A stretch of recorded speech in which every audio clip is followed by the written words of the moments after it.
অনেক ভাইরা নবীজিকে জনাবে রাসূলুল্লাহ বলে, বলে না? কিন্তু আমরা সুন্নি মানা যারা, করা সুন্নি যারা, আমরা নবীজিকে জনাব শব্দ বলি না। কেন বলি না?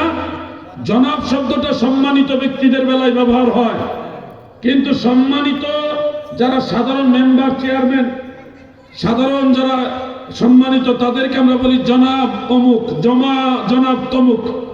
কিন্তু এই জনাবের উপরও সম্মানিত আরো উপাধি শব্দ আছে। যেমন একটা রাজনৈতিক দলের চেয়ারম্যান যিনি হয়, বিএনপির যিনি চেয়ারপারসন, হ্যাঁ, উনাকে আপনি জনাব চেয়ারপারসন বলতে পারবেন না, ওনাকে মান্যবর চেয়ারম্যান বলতে হবে, মান্যবর চেয়ারপারসন বলতে হবে, মান্যবর ওনার ক্ষেত্রে।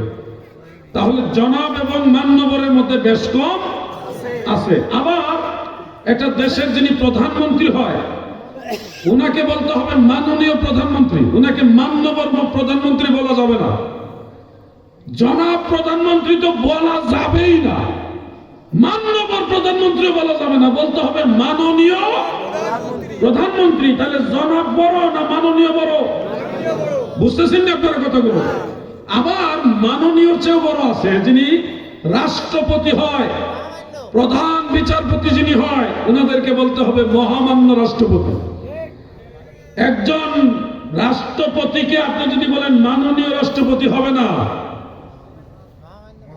রাষ্ট্রপতিকে মাননীয় রাষ্ট্রপতি বলা যাবে, কি বলতে হবে? মহামান্য রাষ্ট্রপতি। তাহলে কি বলেন, জনাব আর মহামান্য কি এক সমান না ব্যবধান আছে? আমি জানতে চাই, সাক্ষীরা আর নবীর প্রেমিকারা, আপনারা বলুন তো, আমার নবীজির সম্মান জনাব কিংবা মান্যবর কিংবা মাননীয় কিংবা মহামান্য তাদের চেয়ে কম না বেশি? এই দুনিয়ায় যত মহামান্য ছিল, আছে, আসবে, সকল মহামান্যদের মহামান্য হলো রাহমাতুল লিল আলামিন। ঠিক কিনা বলে? রাহমাতুল লিল আলামিন, আপনি উম্মতের জামিন। বলুন রাহমাতুল লিল আলামিন, আপনি উম্মতের জামিন, গুনাহগার উম্মতের আপনজন। আল্লাহর নবী,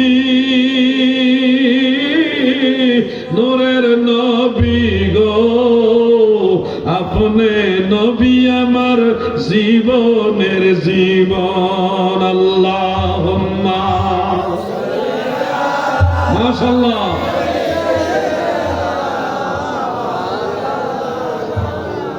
মুহাম্মদ ওয়া আলা, টাইমটা খালি দৌড়ে যাইতেছে, সময় খালি দৌড়ে যাইতেছে।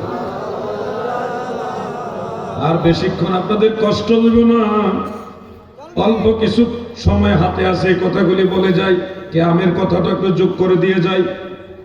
শোনে হে ভাই আমার, আমাদের জন্য আপনাদের এলাকায় আসা অনেক কষ্ট, অনেক দূর। বলতে রাস্তাটা যদি ঢাকা চট্টগ্রাম ওরকম হইতো,